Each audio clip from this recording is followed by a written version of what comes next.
महाराज जी, मेरा स्वभाव है कि सही को सही, गलत को गलत कहती हूँ। इस वजह से मेरे परिवारजनों से मेरी बनती नहीं, चाहे मैं हूँ या कोई और हो। किसी के साथ गलत या अन्याय बर्दाश्त नहीं करती। कई बार बड़े झगड़े हो जाते हैं। मैं क्या करूं महाराज जी? मैं क्या बदलूं अपने आप को, या मतलब कैसे करूं? बदलना तो बिल्कुल नहीं है, पर थोड़ा सा समझना है।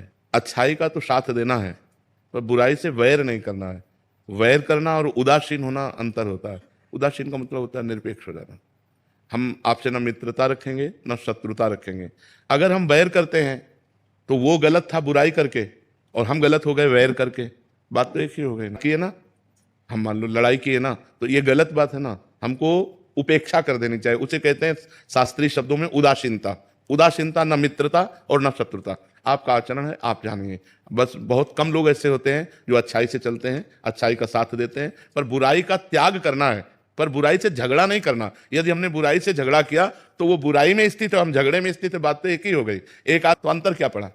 अंतर यह है, यदि हमें सामर्थ्य हो तो हम अपने प्यार के बल से, अपने धर्म के बल से उसकी बुराई दूर कर सके, ना कि बुराई का वैर करें। वैर करना बुराई की निवृत्ति नहीं होगी, और बुराई को बढ़ोतरी होगी।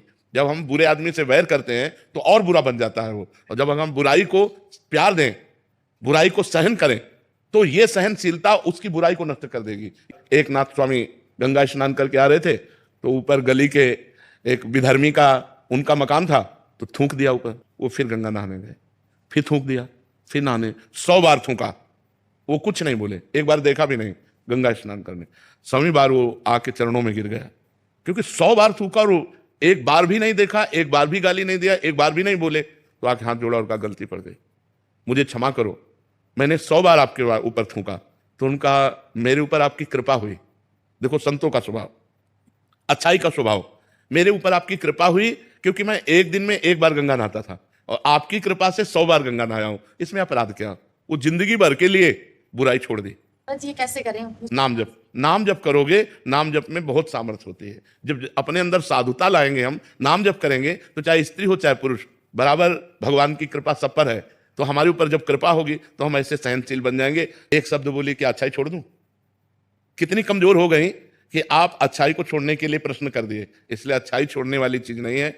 आज तो अच्छाई पे लोग चलना नहीं चाहते, पर अच्छाई को अभिमान में ना लाएं, वैर ना करें, भगवान का स्मरण करें और सबको सुख पहुंचाने की चेष्टा करें। यही अच्छाई है।